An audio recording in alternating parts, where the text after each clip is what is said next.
दरवर्षी दावोस होतो आणि दरवर्षी असं होतं, पृथ्वीराज चव्हाणांचं श्वेतपत्रावरून हसं होतं. किती गुंतवणूक आली, किती काम झालं, किती उद्योग उभे राहिलेत, आम्हाला श्वेतपत्र द्या.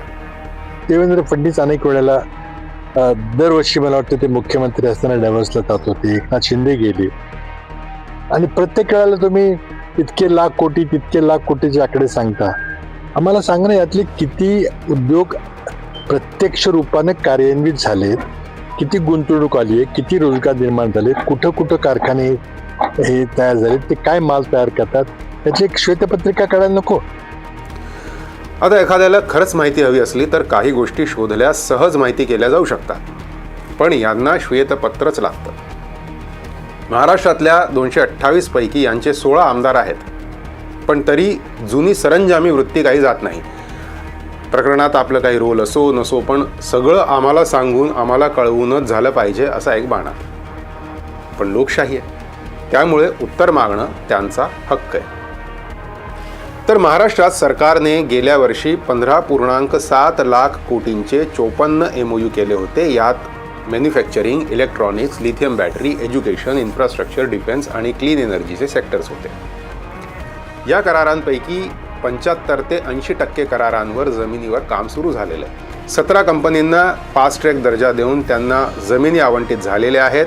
त्या जमिनींवर solar wafers, lithium battery, steel वगैरेचे कारखाने किंवा डेटा सेंटर्सचे ऑफिसेस वगैरेंचं निर्माणही सुरू झालं आहे. आणि हे सगळे प्रोजेक्ट्स येत्या 3 ते 7 वर्षात पूर्ण ताकदीनिशी काम सुरू करतील. उर्वरितपैकी 20% काही करार लांबच्या पल्ल्याचे असल्याने त्यांचे काम किंवा त्यांचे परिणाम येत्या 4-5 वर्षांनंतर दिसतील. तर 5 ते 60% प्रोजेक्ट्स कंपनींकडून फंडिंग किंवा कागदपत्रांच्या कंप्लायन्सेसच्या कमीमुळे सध्या होल्डवर आहेत किंवा रद्द केले गेलेले आहेत. म्हणजे गेल्या वर्षीच्या करारांपैकी 90 ते 95% करार वेगवेगळ्या टप्प्यांवर असून त्यांची पूर्तता झालेली आहे. आणि इतर सरकारांच्या बाबतीत अशा करारांची पूर्ततेची सरासरी किती आहे ते माहिती आहे? 25 ते 30%. म्हणजे महाराष्ट्र यातही खूप खूप खूप पुढे.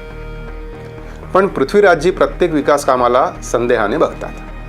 कारण म्हणतात ना, दृष्टी तशी सृष्टी.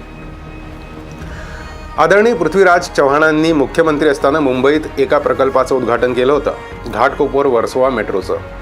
त्याची लांबी होती 11 किलोमीटर आणि पूर्ण व्हायला वर्ष किती लागलीत? तब्बल 12. त्या उलट फडणवीस आपल्या डोळ्या देखत गेल्या काही वर्षात आणि येत्या अशा 10 वर्षांच्या कालावधीत 530 किलोमीटरची मेट्रो तयार करून दाखवणार आहेत. देवेंद्र फडणवीस जेव्हा म्हणाले होते ना की मी पुन्हा येईन, त्यात अहंकार नव्हता. त्यात त्यांना एक विश्वास होता की जनतेला माझं काम दिसतंय आणि जनताच मला पुन्हा पुन्हा निवडून आणेल. तेव्हा पृथ्वीराजजी श्वेतपत्र मागण्याऐवजी शक्य असल्यास थोडं आत्ममंथन करून बघता का? जय हिंद, जय महाराष्ट्र.